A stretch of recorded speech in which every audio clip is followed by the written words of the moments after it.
Hello বন্ধুরা, আমি সুস্মিতা। নতুন একটা ব্লগে সবাইকে স্বাগত জানাই। কেমন আছো তোমরা অবশ্যই কিন্তু জানিও। তো সকাল সকাল আমি বেরিয়ে পড়েছি হচ্ছে মর্নিং ওয়াকে। তখনও কিন্তু সকাল হয়েছে অবশ্যই, কিন্তু আলো কিন্তু তখনও পরিষ্কার না।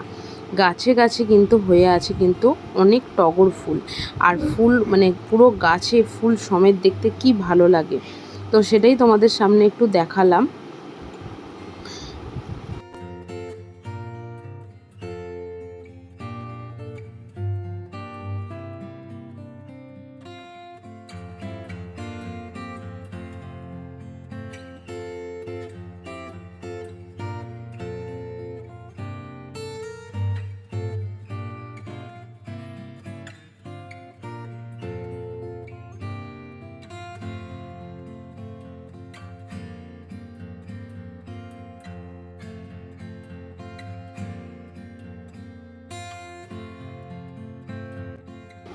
এরপর আমি আর আমার বন্ধু মিলে দুজনে মিলে বেশ অনেকটাই রোজ সকালবেলা মর্নিং ওয়াক করি, প্রায় 1 ঘন্টা মতন। তো এই মর্নিং ওয়াকে আমরা বেরিয়েছিলাম হচ্ছে আমাদের ভদ্রেশ্বর স্টেশনের কাছাকাছি। তো সেখানেই আমরা দুজনে মিলে যাচ্ছি। তো চলুন সেখানে যাওয়া যাক। তো এই হচ্ছে আমাদের সেই স্কুল, সারদাবল্লী কন্যা বিদ্যাপীঠ, যেখানে আমি ক্লাস 5 থেকে ক্লাস 10 পর্যন্ত এখানে পড়াশোনা করেছি। তো আমাদের স্টেশনের সামনে রয়েছে কিন্তু একটা জগন্নাথ মন্দির, যেটা বেশ কিছু বছর আগেই প্রতিষ্ঠিত হয়েছিল। তো এরপর আমরা পুরো রাস্তাটা হেঁটে দুজনে মিলে বাড়ি ফেরার পথে দিকে এগোচ্ছিলাম। তো বাড়ি পৌঁছে গেছি। বাড়ি পৌঁছে গিয়ে বাড়িতে ঢুকতে না ঢুকতেই আমাদের বাড়ির যে ছোট্ট সদস্য একটা টুনটুন, সে ছিল সেখানে বসে। তার কথোপকথনগুলো আপনারা একটু শুনুন। সে এখন পুরোপুরিভাবে এখন অবধি কথা বলতে পারে না। কি হয়েছে টুনটুন? এত এত চেঁচা এত চেঁচাচ্ছ কেন?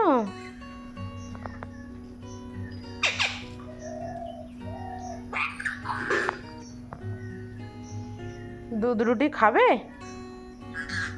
খাবে?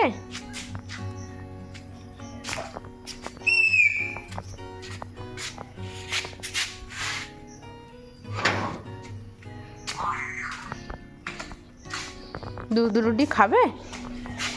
খাবে দুধ রুটি? খাবে দুধ রুটি? খাবে খাবে খাবে খাবে? এদিকে এসো, এদিকে এসো, এদিকে এসো। হ্যাঁ, কি হয়েছে? কি হয়েছে ওর বাবরে? ওটা কি হচ্ছে গো? কি হচ্ছে? হু? কি? কি হু? কি হু? কি হয়েছে?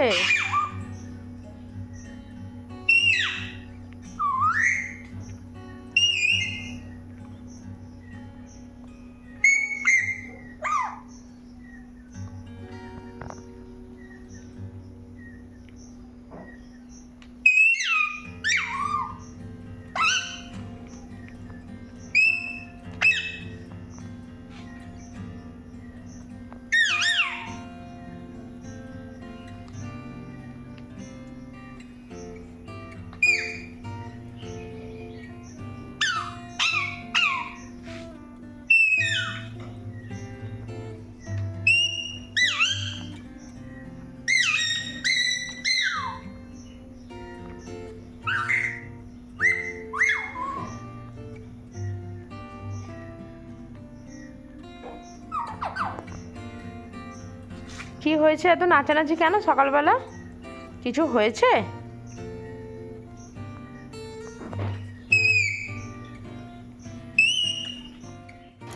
এরপর আমি চলে এসেছিলাম হচ্ছে দোকান খুলতে। তো সেখানে এসে এই যে রেগুলারের শালিক, ছাতারে, তারপরে মাঝে মাঝে আসে কিন্তু কাঠবেড়ালি এবং কাকও আসে। তো এদেরকে বেশ খানিকটা ঝুরি ভাজা দিয়ে দিয়েছিলাম। তো ওরা কিন্তু বেশ আনন্দ করে ঝুরি ভাজাগুলো কিন্তু রোজ সকালবেলায় এরা খায়। দেখতে কিন্তু ভীষণই ভালোও লাগে। এরপর আমি গেছিলাম হচ্ছে সকালবেলা আমার যে মর্নিং ড্রিঙ্কটা সেটা রেডি করার জন্য। তো সেটাই আমি রেডি করে নিচ্ছি।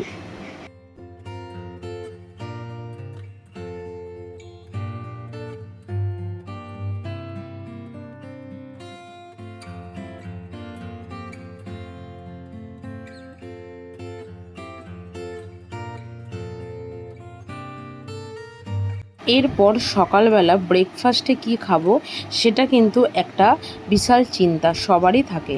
তো আজকে আমি এখানে বেশ কিছুটা গাজর এবং বেশ কিছুটা শসা এবং বেশ কিছুটা পেঁয়াজ এবং কাঁচা লঙ্কা কুচি করে নিচ্ছিলাম এবং সকালবেলা বানিয়ে নিয়েছিলাম হচ্ছে রুটির সাথে একটু এগ মানে এগ রোলও বলতে পারেন, ডিম বা রুটি ডিমও বলতে পারেন। তো সেটাকেই একটুখানি ঠিকঠাক করে একটু বানিয়ে নিচ্ছিলাম।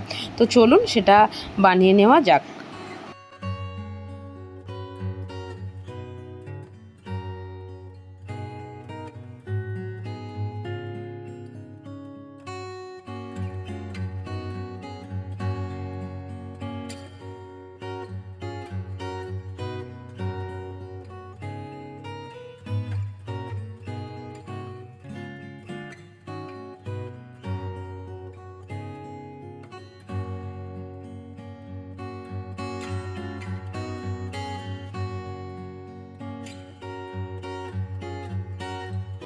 তো আমার ডিম এবং রুটিটা রেডি হয়ে গেছিলো। এরপর আমি এর মধ্যে দিয়ে দিয়েছিলাম হচ্ছে অল্প পরিমাণে একটু সসটা দিয়ে ভালো করে একটু পুরো মানে রোলটার চারিদিকে দিয়ে দিচ্ছিলাম। এরপর বেশি করে একটু গাজর কুচি, শসা কুচি এবং পেঁয়াজ কুচি আমি এখানে দিয়ে দিচ্ছিলাম। আজকে লেবুটা ছিল না, না হলে একটু লেবু দিলেও কিন্তু জিনিসটা কিন্তু খেতে কিন্তু ভীষণই ভালো লাগে। তো এরপর এটা আমি খেয়ে নিচ্ছিলাম আর আমার মাকেও একটু খাইয়ে দিচ্ছিলাম। তো মাকে ডাকছিলাম অনেকক্ষণ ধরেই, কিন্তু মা আসতে চাইছিল না। তো মাকেও একটু খাইয়ে দিলাম এবং আমি নিজেও একটু খেয়ে নিলাম।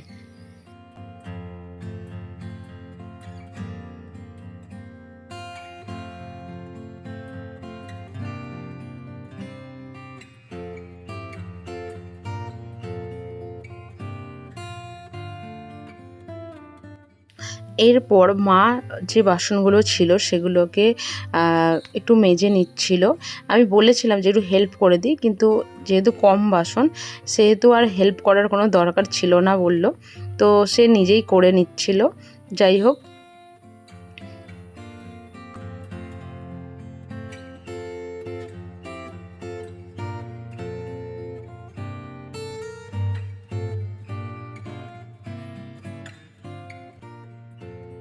তো মা যতক্ষণ ওখানে বাসনগুলো মাজছিল, তো আমি এসে এখানে একটা পেন্ডিং কাজ পড়েছিল। সেটা হচ্ছে ওই হয় না, যখন হুজুকে পড়া হয় তখন নিয়ে বসা হলো, তারপরে যখন আর ভালো লাগে না বা যখন খুব ক্লান্ত হয়ে পড়ি তখন একই জায়গায় সব কিছু রেখে দিই। তো সেটাই আজকে হয়েছিল। তো সমস্ত জাম্পরিং, ডলি সুতো, হার, তার ছোট ছোট যেসব জিনিসপত্রগুলো ছিল সেগুলো সমস্তটাই একসাথে মিশে গেছিলো। তো সেটাকেই আমি পুরোপুরিভাবে একটু সাইড করে সমস্ত কিছু গুছিয়ে নিলাম। এরপর কিছু র মেটেরিয়ালস ছিল যেগুলো গোল্ডেন অ্যান্ড সিলভার কালার। তো সেগুলোকেও আমি পাটে পাটে গুছিয়ে নিচ্ছিলাম, যে কটা কি লকেট আছে না আছে সেই সমস্ত কিছু খুব ভালোভাবে আমি গুছিয়ে নিচ্ছিলাম।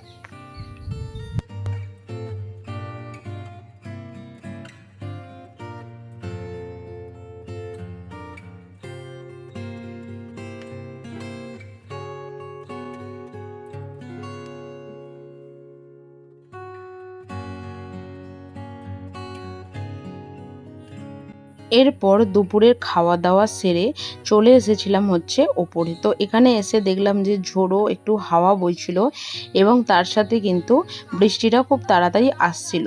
তো এরপর আমরা সন্ধেবেলা পাড়ার কিছু দাদা দিদি, ভাই বোন, কাকা কাকিমা সবার সাথে আমাদের বাড়িতেই হচ্ছে আলু কাবলি। তো সবাই মিলেই চাঁদা দিয়ে সমস্ত কিছু কাটাকুটি হচ্ছিল এবং এই কাটাকুটির পরে তারপর ছোলা এবং মটরটা একজনকে সেদ্ধ করার দায়িত্ব দেওয়া হয়েছিল এবং আলুটা একজনকে সেদ্ধ করার দায়িত্ব দেওয়া হয়েছিল। তো এরপর আমি আর আমাদের পাড়ার একটা বোন দুজনে মিলে সমস্ত কিছু কেটে কুটে নিচ্ছিলাম এবং আরও সবাই যারা ছিল তারা কিন্তু সবাই হেল্প করছিল, কেউ আলু কাটতে, কেউ আলু ছাড়াতে। এইভাবেই আমাদের আলু কাবলিটা কিন্তু হয়েছিল এবং আলু কাবলিটা কিন্তু খেতেও কিন্তু ভীষণই ভালো হয়েছিল। এবং এরপর আলুটার সাথে একটা দিকে সেদ্ধ করা ছোলা এবং মটর দিয়ে দেওয়া হয়েছিল।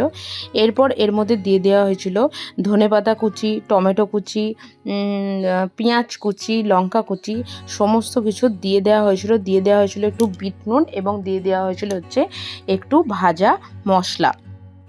তো সমস্ত কিছু দিয়ে সব কিছু দিয়ে খুব ভালোভাবে মিক্স করে এটাকে খুব ভালোভাবে মাখানো হয়েছিল।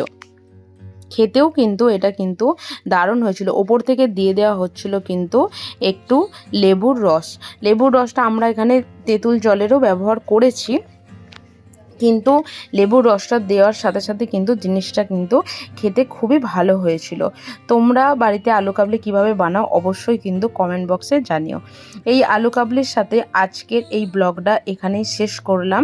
যদি কিছু ব্লগটায় ভালো লেগে থাকে অবশ্যই কিন্তু ব্লগটা লাইক করো, শেয়ার করো এবং চ্যানেলটি অবশ্যই সাবস্ক্রাইব করে রেখো এরকম আরও কিছু ব্লগ দেখার জন্য। ততক্ষণের জন্য টাটা, সবাই ভালো থাকবেন এবং সুস্থ থাকবেন।